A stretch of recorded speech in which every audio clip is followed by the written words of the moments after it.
विश्व को शांति, करुणा और मैत्री का संदेश देने वाले महाकारुणिक भगवान बुद्ध एवं भारत देश में दोबारा फिर से भगवान बुद्ध के सद्धर्मों को वापस लेकर के आने वाले परम पूज्य बोधिसत्व डॉक्टर बाबा साहब अम्बेडकर, इनको मेरा कोटि कोटि नमन है। आप सभी साथियों को नमो बुद्धाय, मैत्रीपूर्ण जय भीम। आज हम भगवान बुद्ध की पत्नी माता यशोधरा के बारे में जानेंगे।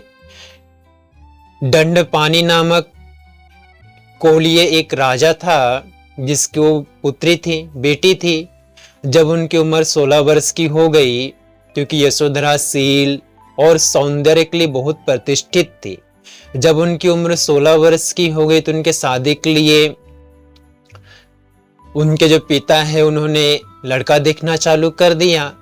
तो उन्होंने एक स्वयंवर का आयोजन किया जहां पे सभी राजकुमार को न्योता भेजा गया, जिसमें भगवान बुद्धत्व प्राप्त करने के उनका नाम सिद्धार्थ गौतम था, तो उनको भी न्योता भेजा गया।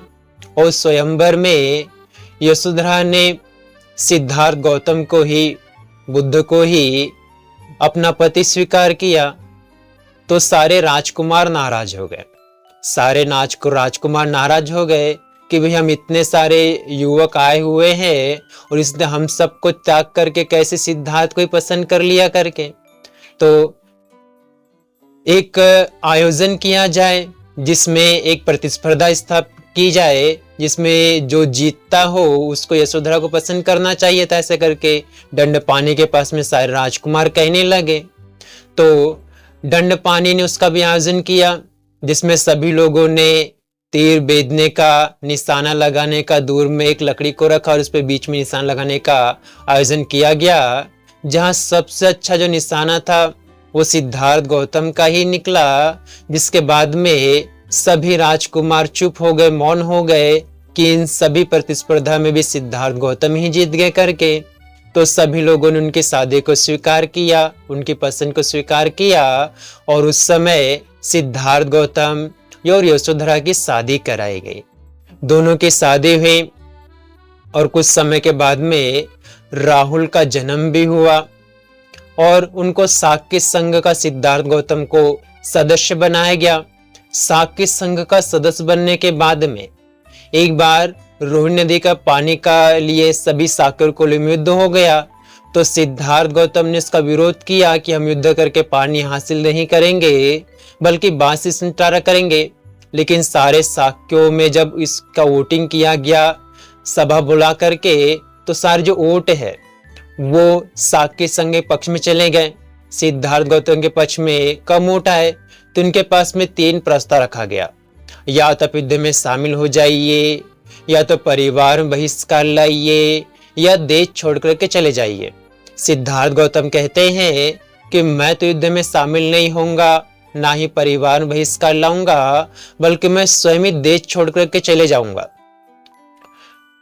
तो कहा गया कि भाई कौशल का जो राजा आपका अच्छा मित्र है, आप राजकुमार भी है, उनको पता चलेगा हमारे कारण देश छोड़कर गए हो तो उनको पनिशमेंट देगा, सजा देगा। तो कहते ठीक है, मैं परिवारजक बन के चले जाऊंगा। उनके घर पहुंचने से पहले ही ये सारी बात उनके घर पहुंच जाती है। उन जो पत्नी यशोधरा कहती है कि सिद्धार्थ, आपका जो निर्णय है बड़ा अच्छा है, मैं भी आपके साथ में आती अगर हमारे बच्चे राहुल की जिम्मेदारी मेरे पास में नहीं होती। और उनकी पत्नी यशोधरा ने उनके जाने की सारी व्यवस्था अपने हाथों से की और आधी दूर तक उनको छोड़ करके भी आती है और कहती है कि हमारे परिवार चिंता नहीं करना, मेरी या राहुल की या परिवार चिंता नहीं करना, आप अपने मार्ग में चलते रहना और जब बुद्ध बन जाओगे, जब ज्ञान को प्राप्त कर लोगे, मनुष्य के दुखों का अंत को प्राप्त कर लोगे, उस समय आओगे तो मुझे भी अपनी शरण में स्वीकार कर लेना करके, ऐसा करके उनको विदा करती है। जो वो जाते हैं और जाने के बाद में बहुत सारे लोगों को देखते हैं कि कोई बहुत खाओ पियो मौज करो जैसी दृष्टिकोण कुछ रखते हैं, कुछ अपने शरीर को तपा करके कष्ट दे करके दुखों से मुक्त होना चाहते हैं। मगर दोनों ही प्रकार के अतियों से उन्होंने त्याग किया और मध्यम मार्ग खोज निकाला, सम्यक संबुद्ध बन गए। सम्यक संबुद्ध बनने के बाद में पहला उपदेश उन्होंने सारनाथ में दिया। उसके बाद में धीरे धीरे उनकी ख्याति बढ़ने लगी। राजगृह में राजा बिंबिसार, राजा प्रसेनजीत, अनाथ पिंडक जैसे बहुत सारे जो लोग थे, बहुत से उनके संग में सम्मिलित होते थे और बहुत सारे उपासक उपासिकाएं बन के उनके धम्म का अनुपालन करने लगे। और 7 वर्ष के बाद में जब राजा शुद्धोधन को पता चला कि अभी राजगृह में है, तो उन्होंने अपने यहाँ पे उनको बुलाया और बुलाने के बाद में उनका स्वागत सत्कार किया। उस समय भी यशोधरा ने उनका स्वागत बड़े अच्छे से किया, उनकी पत्नी यशोधरा ने उनका स्वागत अच्छे से किया। और राजा शुद्धोधन ने कहा कि जब तुमने गृह त्याग किया था उस समय से अब तक तुमने जो शादी का जीवन जिया, उस समय से अब तक यशोधरा ने भी शादी का जीवन जिया है करके जब यशोधरा को पता चला, उनकी पत्नी यशोधरा को पता चला कि आपने एक वक्त का भोजन ग्रहण करना स्वीकार किया है, तब से उसने भी एक वक्त का भोजन ग्रहण करना चालू किया। जब उनको पता चला कि आप नीचे ही सोते हो, तो उन्हें राहुल को ऊपर सुलाया करते थे और नीचे जमीन पे ही सोया करते थे। जब उनको पता चला कि आपने सिर मुंडा लिया, तो भी सिर मुंडा ली और सादगी से अपना जीवन जीने लगी। इस प्रकार से 7 वर्षों तक जो यशोधरा पत्नी है उन्होंने भी तपस्या का पालन किया और पूरी सादगी जीवन को बिताया। इस प्रकार से जो उनके पिता शुद्धोधन है वो भी यशोधरा के बारे में बखान करते हुए कहते हैं कि उन्होंने सादगी जीवन जिया, हम सबकी बड़ी सेवा सत्कार किया और इस प्रकार से वो भी आपके पुण्य में भागीदार है करके कहते हैं। और यशोधरा और सारी उनकी जो माता गौतमी थी, यशोधरा थी और सारी साक्य स्त्रियां सभी जब उनके संग में आके सम्मिलित होती है, तो उनकी पत्नी यशोधरा उनके संग में सम्मिलित होती है और भद्रकच्चाना उनका नाम होता है।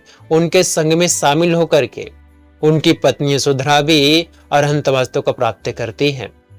और जितना समय 4 असंख्य 1 लाख कल्प समय इनको बुद्ध बनने के लगा, उतने समय तक हर जन्म में तो उनकी पत्नी बनते रही, उनकी पारमिता को बल देते रही और जितना पारमिता उन्होंने पूर्ण की, उतनी ही पारमिता उनकी पत्नी यशोधरा ने भी पूर्ण की हुई थी।